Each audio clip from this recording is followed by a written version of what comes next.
ఇప్పుడు ఎన్ని కోట్లు ఖర్చు పెట్టి వందల ఉంటారు? మంది. అసలు సంగతి చెప్పమంటావా? దేనికి అసలు ఇది? అదంతా డిస్ట్రాక్ట్ చేయడానికి. పాలిటిక్స్ వాళ్ళు ఫెయిల్ అయిపోయారు. రేవంత్ రెడ్డి ఇచ్చిన వాగ్దానాలను ఫెయిల్ అయిపోయాడు. నిరుద్యోగులకు ఉద్యోగాలు అయ్యి, నిరుద్యోగులకు 4,500 ఏది? ప్రతి ఒక్కరికి పెన్షన్లు అన్నాడు 1,500, 2,500, 3,000. అరవది తులం బంగారం అన్నాడు. ₹1,00,000 మీరు వెళ్ళి అప్పులు తీసుకుంటారా 2 లక్షలు ఇస్తానన్నాడు. దేన్ని బట్టి? డాక్టర్ కేఎఫ్ పాల్ నాకున్నాడు, డబ్బులు తీసుకొస్తాం. ఒప్పుకున్నా. నేనే కదా ఆ రోజు సపోర్ట్ చేశాను. బట్టి విక్రమార్కి ఇస్తుంటే ఆపింది ఎవరు? ఫైట్ ఇచ్చింది ఎవరు? రాహుల్ గాంధీకి అల్టిమేటం ఇచ్చింది ఎవరు? నువ్వు రేవంత్ రెడ్డిని అడుగు. ఎప్పుడైనా నువ్వు కలిస్తే. రేవంత్ రెడ్డి ముఖ్యమంత్రి కావడానికి మీరే కారణమా? Revanth Reddy 1 of the 3.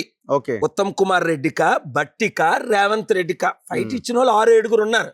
Komatireddy brothers ఉన్నారు, చాలా మంది ఉన్నారు, 7-8 మంది. కానీ ముగ్గురులో ఫైనల్ లిస్ట్ లో ఉన్నాడు ఆయన. రేవంత్ రెడ్డి చాలా కష్టపడ్డాడు. మంచి కాంగ్రెస్ పార్టీ భూస్థాపితమైంది, బయటకు తీసుకొచ్చాడు. ఇవన్నీ సత్యాలు, క్రెడిట్ ఇచ్చి తీరాలి. కానీ ఇప్పుడు ఈ 2 సంవత్సరాల్లో 3 లక్షల కోట్లు అప్పు అయిపోయింది రేవంత్ రెడ్డి వచ్చి. అసలు నిరుద్యోగులు అయితే బయటకు రాని మన ఓయిలో కొట్టబోయారు. కొట్టకూడదు. కానీ ఎందుకు? ఆడి జాబులో 4,500 తినడానికి తినలేదు నిరుద్యోగులకి. వీళ్ళేమో లక్షల కోట్లు సంపాదించుకుంటున్నారు. కేసీఆర్ కొడుకు కేటీఆర్ ఏమంటున్నాడు? స్మార్ట్ మ్యాన్ కదా. ఏమన్నాడు? వాళ్ళ దందా 9,292 ఎకరాలు 6 లక్షల కోట్లని. పిల్లలు నేనే వేసాను, కేసీఆర్ వేయలేదు, కేటీఆర్ వేయలేదు. వాళ్ళకి క్రెడిబిలిటీ లేదు, మనకుంది. నేను వేసాను, ఆర్గ్యుమెంట్స్ వినిపించాను, ఆపాను, అండర్టేకింగ్ ఉంది. సల్మాన్ ఖాన్ కి 500 ఎకరాలు ఇస్తారట. అజయ్ దేవగన్ కి ఇస్తారు. అజయ్ దేవగన్ ఎవడు సొమ్ము ఇస్తారు? నాగార్జున. తెలంగాణ వాడికి లేకుండా ఇక్కడ కేసీఆర్ అప్పుడు 3 ఎకరాలు ఇస్తానన్నాడు, ఇచ్చాడా? 1 ఎకరం ఇస్తానండి, ఇచ్చాడా? డబుల్ బెడ్రూమ్ అన్నాడు, ఇచ్చాడా? బంగారు తెలంగాణ 7 లక్షల కోట్లు ఆయన అప్పు చేశాడు. ఒక్క తెలంగాణ బిడ్డ మన బిడ్డ సహించడు.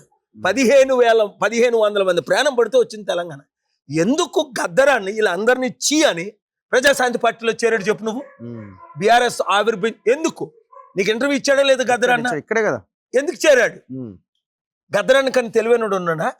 ఒక ఇంజనీర్, ఒక స్మార్ట్ మ్యాన్, ఒక లీడరు. 2022 సాంగ్స్ రాసినాడు. ఇక్కడ పాట పాడితే అక్కడ తగలబడేది కర్ణాటకలో పోలీస్ స్టేషన్. ఎందుకు జాయిన్ అయ్యాడు?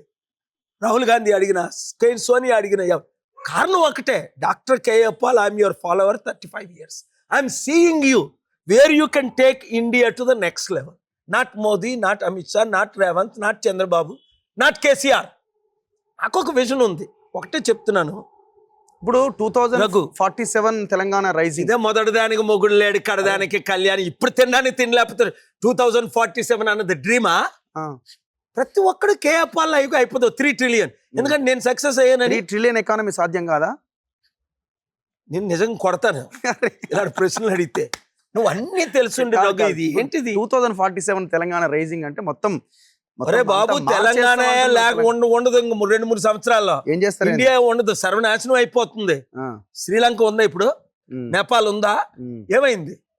బిల్డింగ్లు తగలబెట్టేశారు. అలాంటి పరిస్థితి మన తెలంగాణ బిడ్డలు, మన తెలుగు బిడ్డలు మంచోళ్ళు కనుక వెళ్ళి పంజాబ్లో ఈ డ్రామా ఆడు, యూపీలో ఆడు. ఫార్మర్స్ ఎంతమంది వచ్చారు బయటికి? 10 లక్షల మంది వచ్చారు. నువ్వు చూసావా? ఫార్మర్స్ ప్రెసిడెంట్ ఎవరు? ఫార్మర్స్ 450 సంస్థలకి రాకేష్ తిక్కాయిత్ ఎవరి దగ్గరకు వచ్చాడు? నా హోటల్కి రాలేదా? ప్రెస్ మీట్ లో జాయిన్ అవ్వలేదా? అడగలేదా? వెంటనే మంత్రి, నేను అమర నిరాహార దీక్ష చేసిన 24 గంటలు అప్పుడు రూపాల గారు మంత్రి రాలేదా సంగ్రీలా హోటల్కి? 3 బిల్లులు తీసుకోలేదా తిరిగి? సో నేను అన్నది ఏంటంటే, వీళ్ళు డ్రామాలు అరిగడ్డానికి మనం ఒక్కరమే సక్సెస్ఫుల్. ఎందుకు?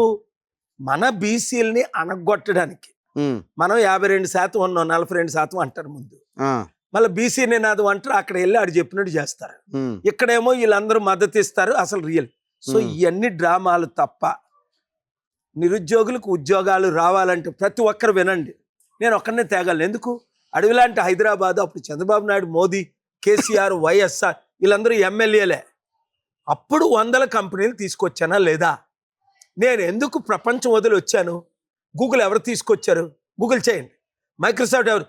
చంద్రబాబు అంటాడు గూగుల్ నేనే స్టార్ట్ చేశానని. ఆ పిచ్చోళ్ళగా ఉండండి. 1974లో గూగుల్ అమెరికాలో స్టార్ట్ అయింది, ఇక్కడ కాదు.